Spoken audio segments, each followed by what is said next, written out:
میں مبلغ بنوں سنتوں کا، خوب چرچا کروں سنتوں کا، ہو کرم بہر خاک مدینہ۔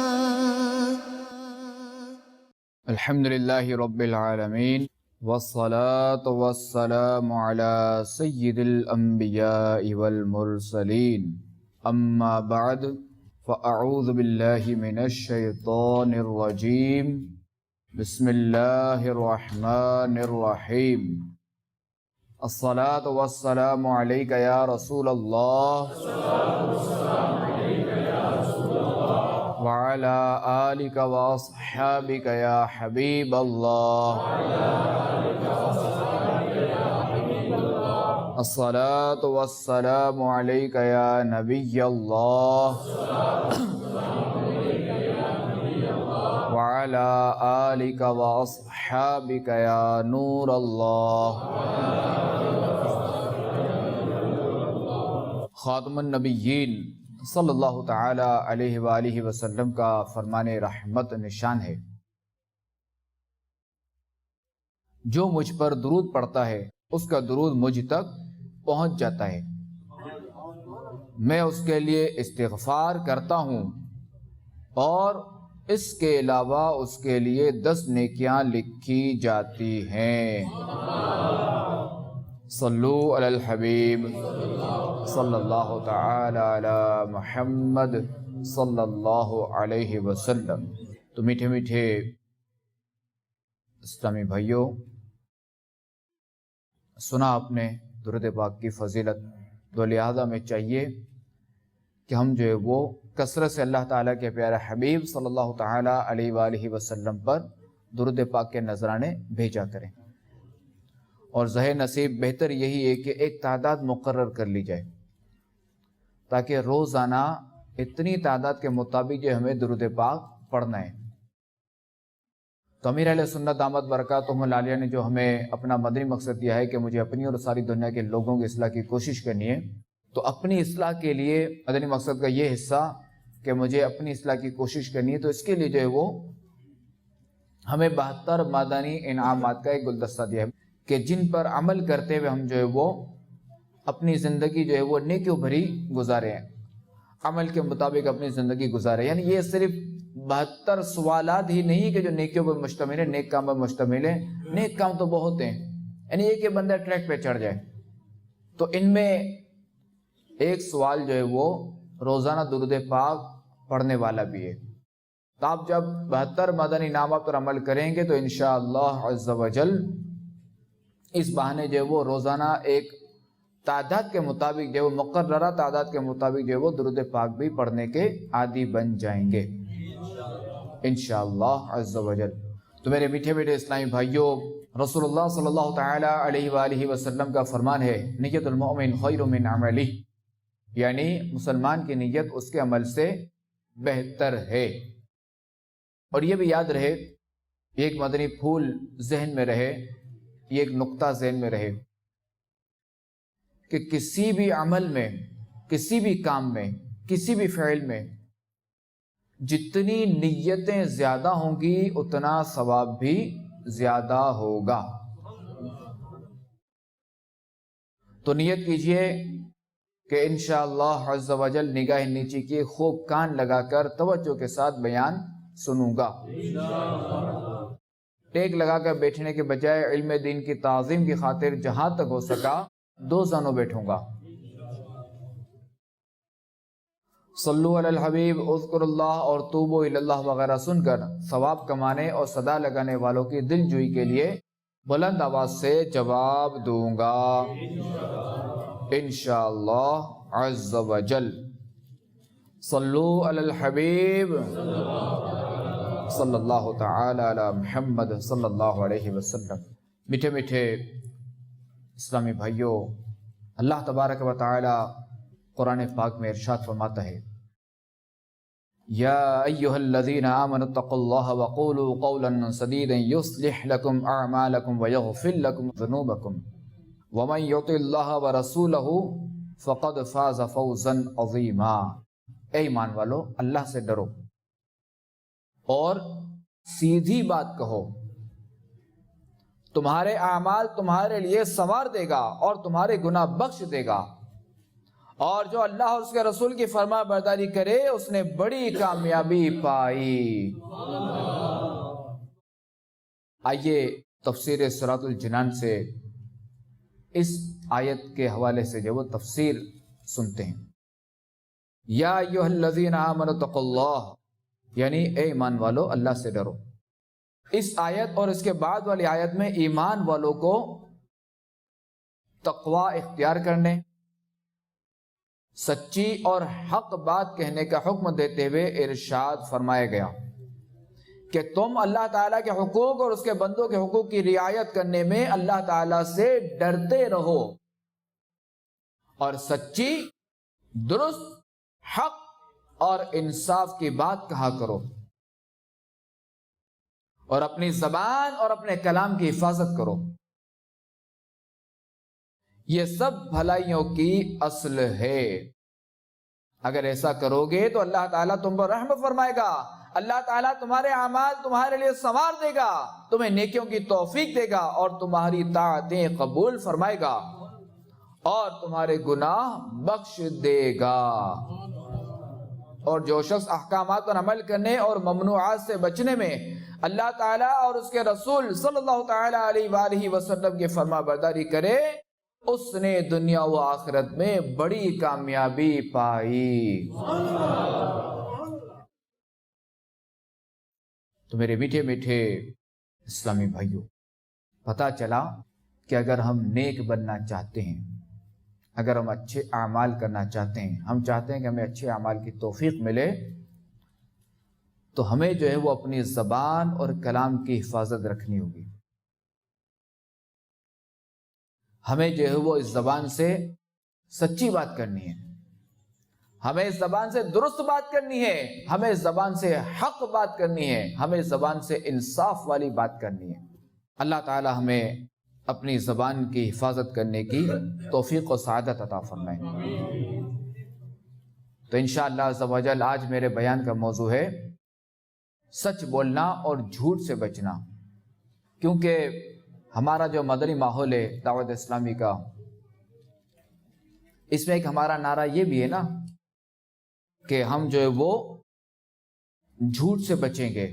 ہم نعرہ بھی لگاتے ہیں کہ جھوٹ کے خلاف جنگ جاری رہے گی، جھوٹ کے خلاف جنگ، جھوٹ کے خلاف جنگ، نہ جھوٹ بولیں گے نہ بلوائیں گے، نہ جھوٹ بولیں گے نہ بلوائیں گے، نہ جھوٹ بولیں گے نہ بلوائیں گے۔ اب یہ جو جملہ ہے نا ہمارے نعرے کا، یہ ایک حصہ، نہ جھوٹ بولیں گے نہ بلوائیں گے۔ ہو سکتا ہے کہ کوئی سوچے کہ یار ایک تو یہ کہ میں جھوٹ نہیں بولوں گا، اب یہ نہ بلواؤں گا، یہ کیا ہے؟ تو اس کے مختلف پہلو ہیں۔ ایک تو یہ کہ بندے سے کسی نے سوال کیا تو اس نے سچ اور جھوٹ اس کے اختیار میں کہ سچ بولے یا جھوٹ بولے، تو ایک تو یہ حصہ نہ جھوٹ بولیں گے، ٹھیک ہے، جھوٹ نہیں بولوں گا، بھائی میں جھوٹ نہیں بولوں گا، سچ بولوں گا۔ مجھ سے اگر کوئی غلطی ہوئی ہے تو میں بول دوں گا بھائی یہ مجھ سے غلطی ہوئی ہے، بھائی میری وجہ سے کوئی نقصان ہو تو میں بول دوں گا میری وجہ سے نقصان ہوا ہے، میں جھوٹ نہیں بولوں گا۔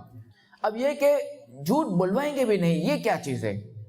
تو اس میں ایک تو یہ ہوتا ہے کہ بعض اوقات جو شخص کوئی بڑا ہوتا ہے، عہدے دار ہوتا ہے، تو وہ اپنے ماتحت سے کہتا ہے کہ تم فلاں سے یہ بات کہہ دینا، جھوٹ بول دینا اور یوں مجھے بچا لینا، تو یہ جھوٹ نہیں بلوائیں گے۔ تو چونکہ اب یہ جو جھوٹ بولے گا تو ظاہر ہے کہ یہ پھنسا، اور یہ جھوٹ جو بلوا رہا ہے یہ بھی غلط کر رہا ہے۔ اسی طرح بعض اوقات جو ہے وہ کوئی شخص گھر میں آتا ہے ملنے کے لیے، یا اس سے کوئی ایسا کوئی معاملہ ہوتا ہے، کوئی ایسا تقاضا ہوتا ہے، تو اب جو ہے وہ بندہ جو ہے وہ اپنی اولاد کے ذریعے پیغام بھجواتا ہے، اس کو بول دو کہ میں گھر پہ نہیں ہوں، کہ والد صاحب گھر پہ نہیں ہے۔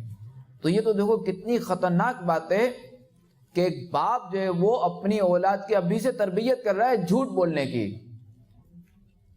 ایک تو یہ ہو گیا کہ اس طرح جھوٹ بلوانا، اور دوسرا یہ جیسے ہمارے گھر پہ کوئی آیا، اب جو ہے وہ صاحب خانہ میزبان نے پوچھا مہمان سے، جیسے کوئی شخص کسی کے گھر گیا، اب میزبان نے مہمان سے پوچھا کہ آپ کو ہمارا کھانا کیسا لگا؟ اب اس بیچارے کی پسند کا جو کھانا کچھ اور تھا، اسے جو ہے وہ بریانی کھانی تھی، اور آپ نے رکھ دیا قورمہ جو کہ اس کو پسند ہی نہیں ہے۔ اب اس بیچارے کو قورمہ پسند ہی نہیں آیا اور آپ نے اس کو قورمہ روٹی کھلا دی، اگرچہ کہ آپ نے جو قورمہ کھلایا قورمے کے ساتھ جو تافتان یا شیر مال کھلا دی۔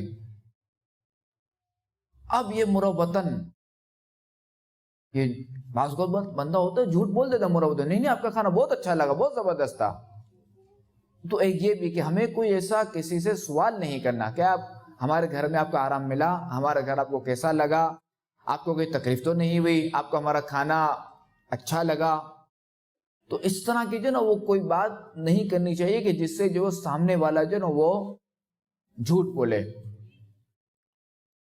اب اگر کوئی ایسا شخص سوال کرے تو سامنے والے کو چاہیے کہ وہ پھر کہ چونکہ وہ جھوٹ نہ بولے۔ اللہ تعالی ہمیں ایسے کلام سے بچائے، اللہ ہمیں اپنی زبان کی حفاظت کرنے کی توفیق عطا فرمائے۔ تو آئیے ایک سچے چرواہے کی حکایت سنتے ہیں۔ حضرت نافع رحمۃ اللہ تعالی علیہ فرماتے ہیں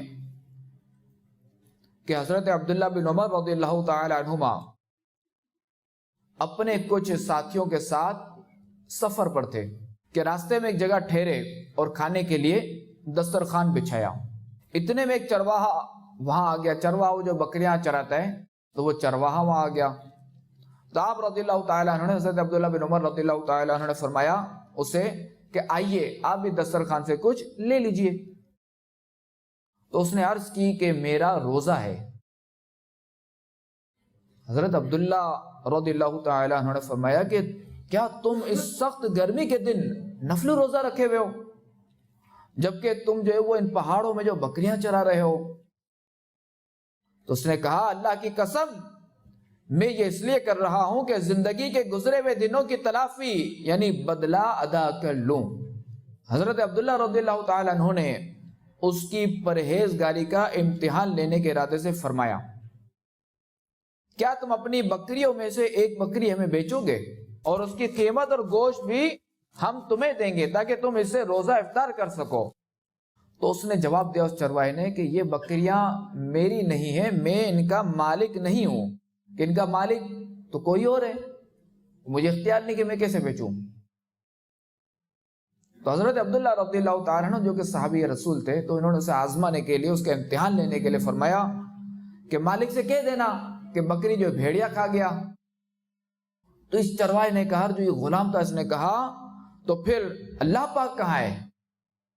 یعنی اللہ تعالیٰ تو دیکھ رہا ہے اور وہ تو حقیقت جانتا ہے اور وہ تو اس پہ میری پکڑ فرمائے گا۔ جب حضرت عبداللہ رضی اللہ تعالیٰ عنہ نے جب یہ سنا اور جب مدینہ منورہ واپس تشریف لائے تو آپ رضی اللہ تعالیٰ عنہ نے اس کے مالک سے اس غلام اور ساری بکریاں خرید لی۔ یعنی یہ جو چرواہا جو غلام تھا آپ رضی اللہ تعالیٰ عنہ نے اسے خرید لیا، اس چرواہے کو بھی، اور یہ جو چرواہا جو بکریاں چرا رہا تھا اپنے مالک کی، تو آپ رضی اللہ تعالیٰ عنہ نے یہ بکریاں بھی ساری خرید لی۔ اور پھر کیا کیا؟ پھر آپ رضی اللہ تعالیٰ عنہ نے اس غلام کو، اس چرواہے کو آزاد کر دیا اور یہ بکریاں بھی جو وہ اسے تحفتاً دے دی۔ تو میٹھے میٹھے اسلامی بھائیوں، یاد رہے، یہ مدنی پھول ذہن میں رہے جو کہ اس حکایت سے ہمیں مل رہا ہے کہ ہمیں ہر حال میں سچ بولنا ہے، ہمیں ہر حال میں سچ بولنا چاہیے اور سچ بولنے ہی کی عادت بنانی چاہیے کہ بسا اوقات سچائی کی ایک ایسی قوت اور برکت ظاہر ہوتی ہے کہ عقل جو وہ حیران ہو جاتی ہے۔ جیسا کہ ابھی ہم نے سنا کہ یہ شخص چرواہا تھا، غلام تھا، اور اب یہ شخص سچائی کی برکت سے آزاد بھی ہوا اور اتنی ساری بکریوں کا مالک بھی بن گیا۔ اور عقل مندی بھی یہی ہے کہ سچوں کی پیروی کی جائے اور سچ بولنے ہی کی عادت بنائی جائے۔ آئیے اپنے عزم کا اظہار کرتے ہیں، جھوٹ کے خلاف جنگ، نہ جھوٹ بولیں گے نہ بلوائیں گے انشاءاللہ عز و جل۔ تو میرے میٹھے میٹھے اسلامی بھائیوں، اس نیک چرواہے کے کردار سے ہمیں یہ سبق ملتا ہے کہ اللہ والے وہی ہوتے ہیں جو ہمیشہ سچ بولتے ہیں، اللہ والے وہی ہوتے ہیں جو ہمیشہ خوف خدا میں ڈوبے ہوئے ہوتے ہیں۔ اللہ والے وہی ہوتے ہیں جو شریعت کی خلاف ورزی نہیں کرتے، اللہ والے وہی ہوتے ہیں جو دین کی پیروی کرتے ہیں، اللہ والے وہی ہوتے ہیں جو علم اور عمل کے جامع ہوتے ہیں، اللہ والے وہی ہوتے ہیں جو پرہیزگاری اور تقوی کے مظہر ہوتے ہیں، اللہ والے وہی ہوتے ہیں جو صاف ستھرے کردار کے مالک ہوتے ہیں، اللہ والے وہی ہوتے ہیں جو مخلوق سے خوفزدہ نہیں ہوتے بلکہ خالق کا ڈر ان کے دلوں میں سمائے ہوئے ہوتا ہے، اللہ والے وہی ہوتے ہیں جو دوسروں کی رضا کے لیے نہیں بلکہ صرف اور صرف رضا الہی کے لیے کام کرتے ہیں، اللہ والے وہی ہوتے ہیں کہ جن کی نظر دنیا پہ نہیں ہوتی بلکہ دنیا بنانے والے پر ہوتی ہے۔ اے کاش ہم بھی اللہ والوں کے نقش قدم پر چلنے والے بن جائیں، اے کاش کہ ہم بھی دنیا کے لیے نہیں بلکہ اپنے خالق حقیقی کی رضا کے لیے کام کرنے والے بن جائیں، اے کاش کہ ہم بھی مخلوق کے بجائے شریعت کی اتباع کرنے والے بن جائیں۔ تو ہم سچ بولنے سے متعلق جو ہم سن رہے ہیں تو میرے میٹھے میٹھے اسلامی بھائیوں، کیونکہ اس میں شک نہیں کہ اللہ تبارک و تعالی نے انسان کو بے شمار نعمتوں سے نوازا ہے، اور ان میں سے ایک عظیم نعمت زبان بھی ہے، کہ زبان بظاہر گوشت کی ایک چھوٹی سی بوٹی ہے، مگر یہ اللہ تبارک و تعالی کی ایک عظیم الشان نعمت ہے، اور زبان کا صحیح استعمال جنت، اور زبان کا برا استعمال، غلط استعمال جہنم میں داخل کر سکتا ہے۔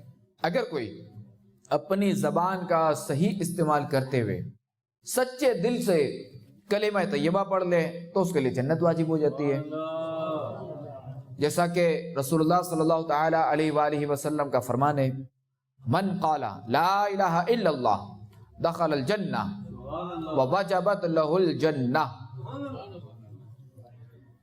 کہ جس نے لا الہ الا اللہ کہا وہ جنت میں داخل ہوگا اور اس کے لیے جنت واجب ہو جائے گی، اور اگر یہی زبان معاذ اللہ پاک کی نافرمانی میں چلے تو بہت بڑی آفت کا سبب بن سکتی ہے، جیسا کہ رسول اللہ صلی اللہ تعالی علیہ وآلہ وسلم کا فرمان ہے کہ انسان کے اکثر خطائیں اس کی زبان سے ہوتی ہیں، تو لہٰذا عقل مند وہی ہے کہ جو زبان کا اچھا استعمال کرے اور اسے برے استعمال سے بچائے، اپنی زبان کو فضول گوئی سے بچائے، کسی کو گالی دینے سے بچائے، کسی کی دل آزاری کرنے سے بچائے۔ اور زبان کا اچھا استعمال کتنا فائدہ مند جبکہ برا استعمال کتنا نقصان دہ ہو سکتا ہے۔ آئیے زبان کے حوالے سے ایک فرضی حکایت سنتے ہیں۔ دو بوڑھی عورتیں آپس میں جو یہ پڑوسن تھیں، ایک عورت زبان کی بڑی اچھی تھی جبکہ دوسری جو ہے وہ بد زبان تھی۔ اب وہ بڑھیا جو زبان کی بڑی اچھی تھی ایک دن جو وہ جنگل میں ایک درخت کے نیچے بیٹھی تھی، اتفاق سے گرمی سردی اور برسات کے موسموں میں جھگڑا ہو گیا، یعنی فرضی کہتے ہیں نصیحت کے لیے، سمجھانے کے لیے، تو اتفاق سے جو گرمی سردی اور برسات کے موسموں میں جھگڑا ہو گیا۔ سردی کہتی تھی کہ میں سب موسموں میں اچھی ہوں، گرمی کا دعویٰ تھا کہ تمام موسموں میں میرا کوئی جو ہے وہ جواب نہیں، جبکہ برسات کے موسم کا کہنا تھا کہ مجھ سے اچھا کوئی اور موسم نہیں ہے۔ اب یہ جو ہے وہ آپس میں جو ہے وہ جھگڑ رہے تھے کہ انہوں نے طے کیا کہ چلو کسی انسان سے اس بات کا فیصلہ کرواتے ہیں کہ کون سا موسم اچھا ہے۔ اب یہ تینوں اس جنگل میں چلے تو سامنے وہی بڑھیا بیٹھی نظر آئی جو زبان کی اچھی تھی، تو تینوں نے اتفاق کر لیا کہ چلیں اس بڑھیا سے ہم پوچھ لیتے ہیں۔ تو سب سے پہلے سردی کا موسم جو ہے وہ اس نے بڑھیا کے پاس آیا اور کہنے لگا کہ بڑی بھی یہ بتاؤ کہ موسم سرما کیسا ہوتا ہے، سردی کا موسم کیسا ہوتا ہے؟ تو بڑھیا کہنے لگی کہ موسم سرما کا کیا کہنا، کہ جب آتا ہے تو ہر طرف رونق آ جاتی ہے، تو کہیں برف کی سفید چادریں چھا جاتی ہے اور گھروں میں انگیٹھیاں سلگنے لگتی ہیں اور گرما گرم چائے اور کافی کے مزے ہوتے ہیں اور طرح طرح کے میوے جو وہ لائے جاتے ہیں، اخروٹ اور مونگ پھلیاں وغیرہ منگوائی جاتی ہے اور سب مزے لے لے کر کھاتے ہیں۔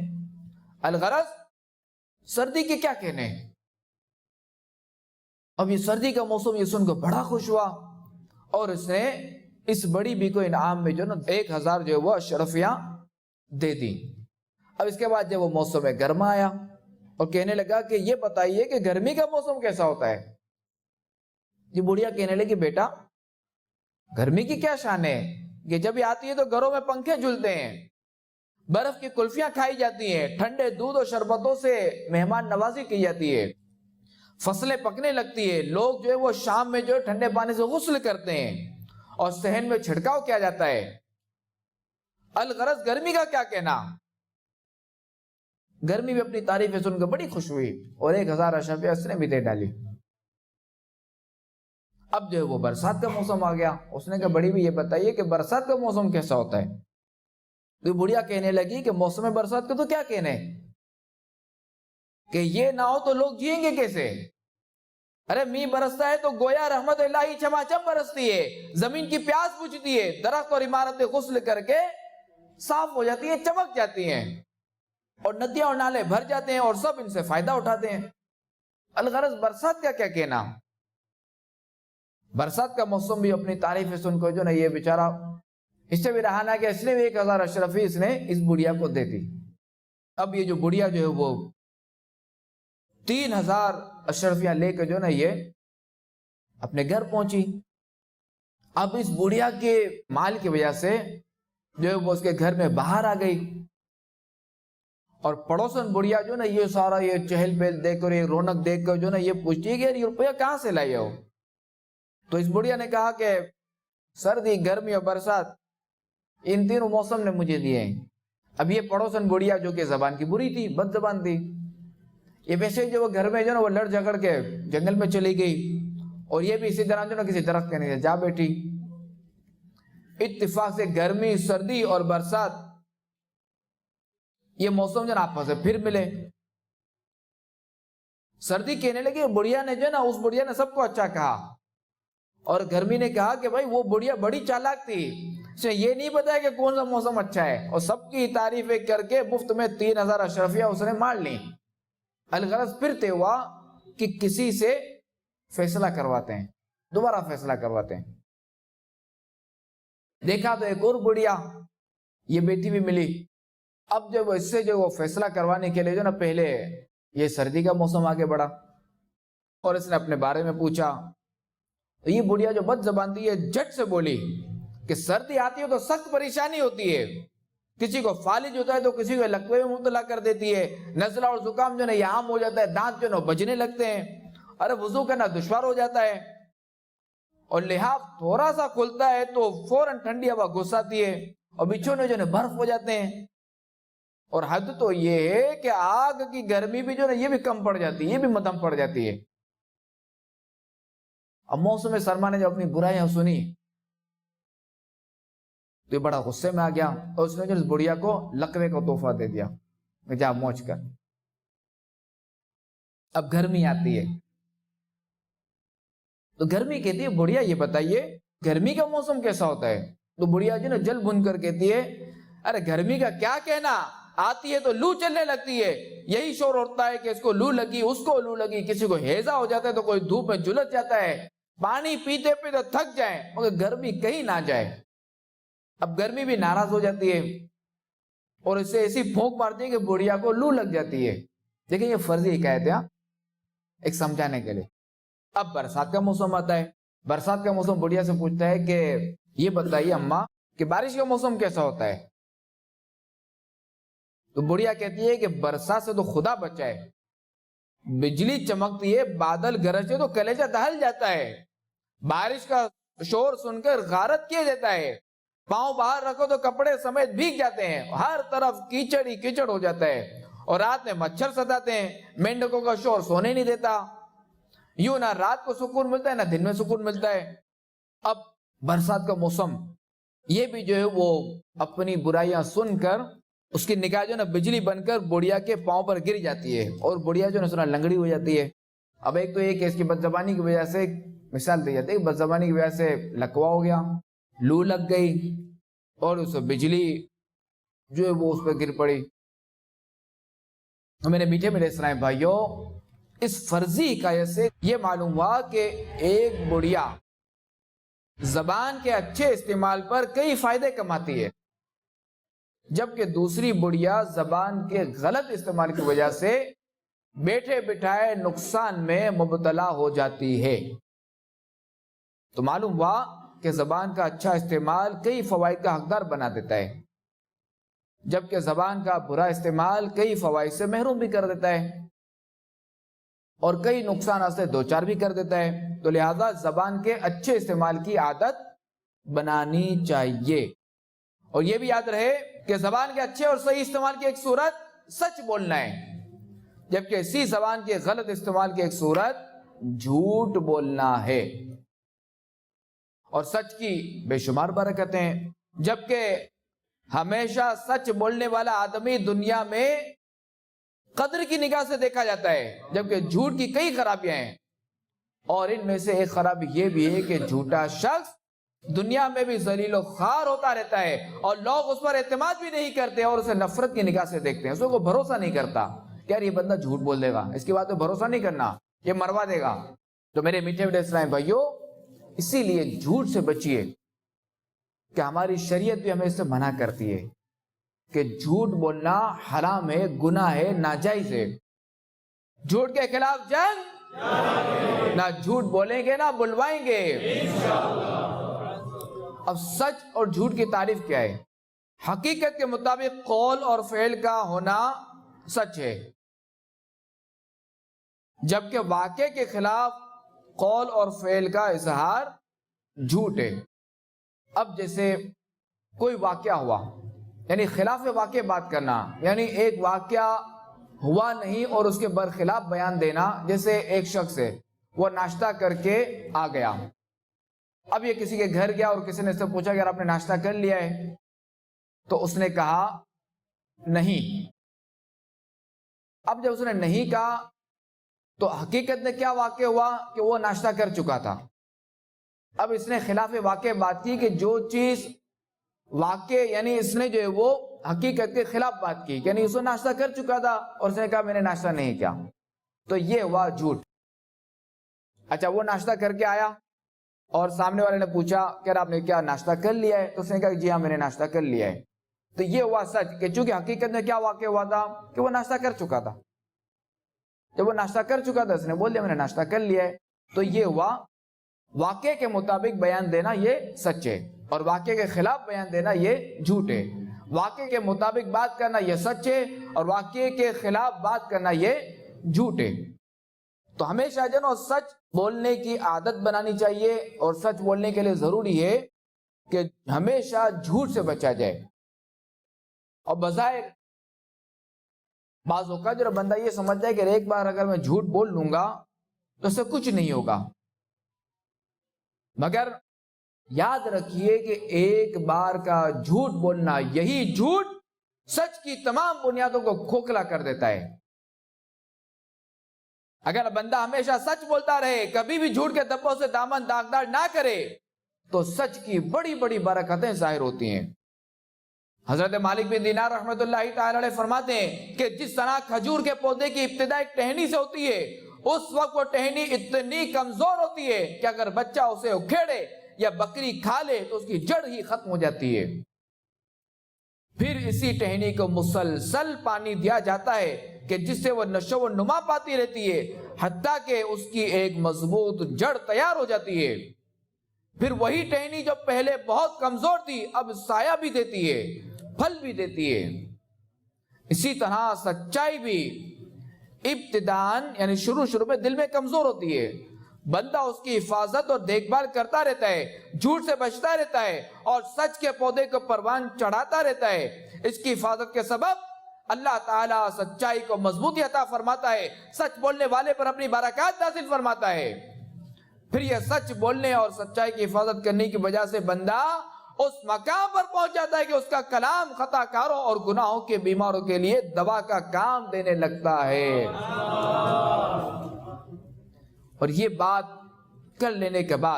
بیان کر لینے کے بعد حضرت سیدنا مالک بن دینار رحمۃ اللہ تعالی علیہ نے پوچھا کیا تم نے ایسے لوگوں کو دیکھا ہے جو اس مرتبے پر فائز ہوئے پھر خود کو مخاطب کرتے ہوئے فرمایا ہاں کیوں نہیں، خدا کی قسم ہم نے ایسے لوگوں کو دیکھا ہے، اور وہ حضرت سیدنا حسن بصری رحمت اللہ تعالیٰ علیہ، وہ حضرت سیدنا سعید بن جبیر رحمت اللہ تعالیٰ علیہ، اور ان جیسے دیگر خوش بخت افراد ہیں۔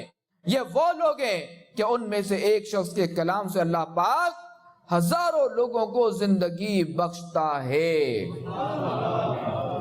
یعنی ان کے کلام سن کر اللہ پاک کی رحمت سے ہزاروں افراد برائی کا راستہ چھوڑ کر نیکی کے راستے پر آ جاتے ہیں۔ تو میرے میٹھے میٹھے اسلامی بھائیوں، معلوم ہوا کہ سچ کی بڑی برکتیں ہیں، اور سچ ایک ایسی خوبی ہے کہ جو نہ صرف دنیا میں کامیابی دلواتی ہے بلکہ آخرت میں بھی سچ بولنے والے سرفراز یعنی کامیاب ہوں گے، کہ قرآن پاک میں بالکل واضح طور پر اسی بات کو بیان کیا گیا ہے۔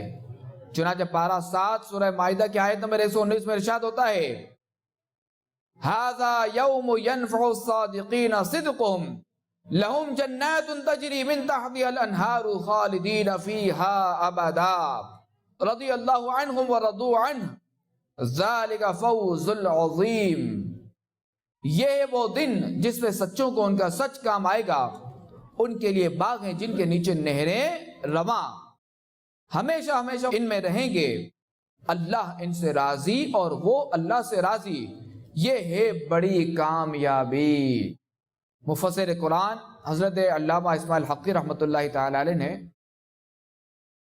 اس آیت کریمہ کے تحت جو ارشاد فرمایا ہے، اس کا خلاصہ مدنی پھولوں کی صورت میں کچھ یوں ہے کہ سچ بولنے والوں کو قیامت کے دن سچ فائدہ دے گا، دنیا میں بولا جانے والا جھوٹ اور کی جانے والی ریاکاری قیامت کے دن کسی صورت میں فائدہ نہ دیں گے بلکہ الٹا پھنسائیں گے۔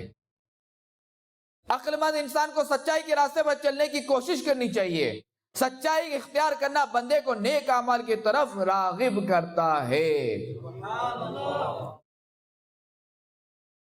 ایک اور مقام پر قرآن پاک میں ارشاد ہوتا ہے کونوا مع الصادقین، سچوں کے ساتھ ہو جاؤ۔ تفسیر صراط الجنان میں اس آیت کریمہ کے تحت ہے یعنی ان لوگوں کے ساتھ ہو جاؤ جو ایمان میں سچے ہیں، جو مخلص ہیں، اور جو رسول اکرم صلی اللہ تعالی علیہ وآلہ وسلم کی اخلاص کے ساتھ تصدیق کرتے ہیں۔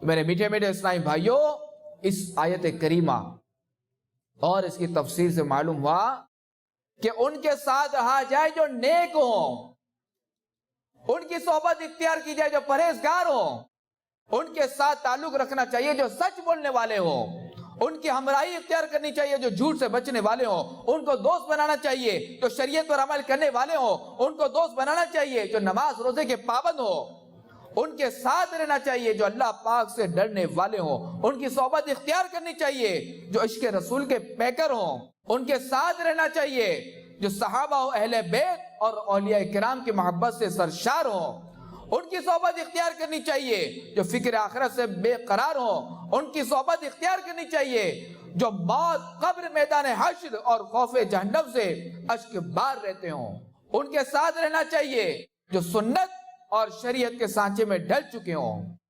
اے کاش ہمیں ان عاشقان رسول کی صحبت نصیب ہو جائے کہ جو تلاوت قرآن کرنے والے ہیں، جو علم دین بالخصوص فرض علوم سیکھنے سکھانے والے ہیں، جو مادہ انعامات اور عمل کرنے والے ہیں، جو روزانہ فکر مدینہ کرتے ہوئے روزانہ اپنے اعمال کا محاسبہ کرنے والے ہیں، جو پابندی کے ساتھ مدنی قافلوں میں سفر کرنے والے ہیں، جو اپنا وقت فضولیات میں برباد کرنے کے بجائے مطالعے کا ذوق و شوق رکھتے ہوئے ہفتہ وار رسالے کا مطالعہ کرنے والے ہیں، اور جو 12 مدنی کاموں میں عملی طور پر شرکت کر کے وقت کی قربانی دینے والے ہیں، جو ماہ رمضان کے فرض روزے رکھنے کے ساتھ ساتھ نفل روزے رکھنے والے ہیں، تو الغرض ان کے ساتھ دوستی کرنی چاہیے جو اللہ تبارک و تعالی اور اس کے رسول کریم صلی اللہ تعالی علیہ وآلہ وسلم سے محبت رکھتے ہوں۔ یعنی ہماری دوستی کا معیار دین اور شریعت کی پابندی ہونا چاہیے، مگر افسوس کہ آج ہم دوستیاں پہلے کرتے ہیں اور سوچتے بعد میں کہ میرا دوست کیسا ہے، اس کی عادات کیسی ہیں، اس کا مزاج کیسا ہے، وہ دین اور شریعت کا کتنا پابند ہے، پہلے سوچنا چاہیے اور پھر دوستی کرنی چاہیے. اور یہ یاد رہے کہ دوست ہی آدمی کے مزاج اور عادات کی پہچان ہوتا ہے. تو اس لیے دوست کو ایسا بنانا چاہیے کہ جو دیندار ہو، جو شریعت کا پابند ہو، جو پرہیزگار ہو، جو متقی ہو، جو اللہ تعالیٰ سے ڈرنے والا ہو. حضرت سیدنا امام جعفر صادق رحمۃ اللہ تعالی علیہ فرماتے ہیں 5 قسم کے آدمیوں کی صحبت اختیار نہ کرو. نمبر 1، بہت جھوٹ بولنے والا شخص، کیونکہ تم اس سے دھوکہ کھاؤ گے. وہ سراب یعنی صحرا میں پانی کی طرح نظر آنے والی ریت جیسا ہے. وہ دور والے کو تیرے قریب کر دے گا اور قریب والے کو دور کر دے گا. نمبر 2، بے وقوف آدمی، کیونکہ اس سے تمہیں کچھ بھی حاصل نہیں ہوگا. وہ اگر تمہیں نفع پہنچانا چاہے گا بھی لیکن نقصان پہنچا بیٹھے گا. جیسے ریچھ کی دوستی کا واقعہ مشہور ہے نا، ایک کہانی جو مشہور ہے کہ ایک شخص جو وہ ریچھ اس کا دوست تھا، اب وہ سو رہا تھا. اب جو وہ جو مالک تھا، مکھی اس کے بار بار ناک پہ آ رہی تھی. اب ریچھ جو بار بار مکھی ہٹاتا، مکھی پھر آ جاتی. ریچھ کو آ گیا غصہ، اس نے اٹھایا پتھر، اس نے کہا میں مکھی کو مار ہی ڈالوں. اب جیسے ناک پہ مکھی بیٹھی، اس کے مالک کے اس نے پتھر اٹھا کے اسے ناک پہ دے مارا تو سر ہی کچل دیا. تو بے وقوف کہ یہ دوستی ہے کہ وہ اگر نفع پہنچانا بھی چاہے گا، فائدہ پہنچانا بھی چاہے گا، تب بھی اس کو نقصان دے دے گا. بخیل شخص، کنجوس، کہ امام جعفر صادق رحمۃ اللہ تعالی علیہ فرماتے ہیں کہ 5 آدمیوں کی صحبت اختیار نہ کرو. تو ان میں سے ایک بخیل بھی ہے، کنجوس، کیونکہ جب تمہیں اس کی زیادہ ضرورت ہوگی تو وہ دوستی ہی ختم کر دے گا. یعنی جب بندے کو اس شخص کی زیادہ ضرورت ہوگی، کوئی مدد کی ضرورت ہوگی، تو بالکل دوستی ختم کر دے. دیکھے گا ہی نہیں پیچھے، کیونکہ اس کو مال کی پڑی ہوئی ہوگی تو دیکھے گا ہی نہیں کہ پیچھے کیا ہو رہا ہے، جانے دو آگے. چوتھا، بزدل شخص، کیونکہ یہ مشکل کے وقت میں تمہیں چھوڑ کر بھاگ جائے گا. اور 5واں، فاسق شخص، کیونکہ وہ تمہیں ایک لقمے یعنی ایک لقمہ یا اس سے بھی کم قیمت میں بیچ دے گا. کسی نے پوچھا آپ رحمت اللہ تعالی علیہ سے کہ لقمے سے کم کیا ہے؟ تو فرمایا لالچ رکھنا اور اسے نہ پانا. صلو علی الحبیب صلی اللہ تعالی علی محمد صلی اللہ علیہ وسلم. میرے میٹھے میٹھے اسلامی بھائیوں، سیدنا امام جعفر صادق رحمت اللہ تعالی علیہ کی نصیحتوں پر عمل کیجیے اور نیک اور دیندار لوگوں کی صحبت اختیار کرنے کی عادت بنائیے. کہ اچھی اور نیک صحبت انسان کو اچھا اور نیک بنا دیتی ہے، جبکہ بری صحبت انسان کو برائیوں کی طرف لے جاتی ہے. اور اچھی اور نیک صحبت پانے کا ایک بہترین ذریعہ عاشقان رسول کی مدنی تحریک دعوت اسلامی کا پیارا پیارا مدنی ماحول بھی ہے. کیا آپ اس مدنی ماحول سے وابستہ ہو جائیے، اور اس سے جہاں نیک صحبت نصیب ہوگی وہیں ہمیشہ سچ بولنے اور جھوٹ سے بچنے کا بھی ذہن بنے گا. تو لہٰذا آج ہی دعوت اسلامی کے مدنی ماحول سے عملاً وابستہ ہو جائیے انشاءاللہ. صلو علی الحبیب صلی اللہ تعالی علی محمد. آئیے ایک بہار سنتے ہیں. کراچی پاکستان کے ایک اسلامی بھائی کی پچھلی زندگی جو کہ گناہوں میں گزر رہی تھی، ہر ایک کے معاملے میں ٹانگ اڑانا، لوگوں سے لڑائی مول لینا، بات بات پر مار دھاڑ پر اتر آنا جیسی برائیوں میں وہ شخص گرفتار تھا. خوش قسمتی سے ایک اسلامی بھائی کی انفرادی کوشش سے یہ رمضان شریف کے آخری عشرے میں اپنے علاقائی مسجد میں معتکف ہو گئے، جہاں انہیں بہت سکون ملا. انہوں نے مزید 2 سال اعتکاف کی سعادت حاصل کی. ان کی مسجد کے مؤذن صاحب انفرادی کوشش کر کے انہیں عاشقان رسول کی مدنی تحریک دعوت اسلامی کے عالمی مدنی مرکز فیضان مدینہ میں ہفتہ وار سنتوں بھرے اجتماع میں لے آئے. ایک مبلغ دعوت اسلامی سنتوں بھرا بیان کر رہے تھے، جو سفید لباس، چہرے پر ایک مشت داڑھی اور سر پر امام شریف کا تاج سجائے ہوئے تھے. مبلغ کے چہرے کی کشش اور نورانیت نے ان کا دل موہ لیا اور وہ دعوت اسلامی کے مدنی ماحول سے وابستہ ہو گئے. اور الحمدللہ عز و جل انہوں نے ایک مٹھی داڑھی بھی سجا لی. صلو علی الحبیب صلی اللہ تعالی علی محمد توبوا الی اللہ صلو علی الحبیب. میرے میٹھے میٹھے اسلام بھائیوں، پتہ چلا کہ اچھوں کی صحبت اچھا بنا دیتی ہے. تو لہذا ہم نے جو بیان میں سنا کہ ہمیں اچھوں کی صحبت اختیار کرنی ہے، تو یہ ایک آپ کو مثال پیش کی کہ دعوت اسلامی کا مدنی ماحول ایسا ہے کہ جس کی صحبت اختیار کرنے سے انسان اچھا بن جاتا ہے. ارے وہ لوگ کہ جنہیں گلیوں میں دیکھ کر لوگ راستے بدل دیتے تھے، کوئی منہ لگانے کو تیار نہیں تھا، آج اسی شخص سے، انہی لوگوں سے لوگ جو ہے وہ ملاقات کرتے ہیں. یعنی دعوت اسلامی نے ایسے لوگوں کو، ایسے بدمعاشوں کو کہ جو کہ معاشرے کے ناصر تھے، انہیں محراب و منبر کی زینت بنا دیا، انہیں مسجد کا امام بنا دیا، انہیں خطیب بنا دیا. اللہ تبارک و تعالی ہمیں سنتوں کے مطابق اپنی زندگی گزارنے کی توفیق عطا فرمائے. آمین بجاہ النبی الامین صلی اللہ تعالی علیہ وآلہ وسلم. میں مبلغ بنوں سنتوں کا، خوب چرچا کروں سنتوں کا، ہو کرم بہر خاک مدینہ.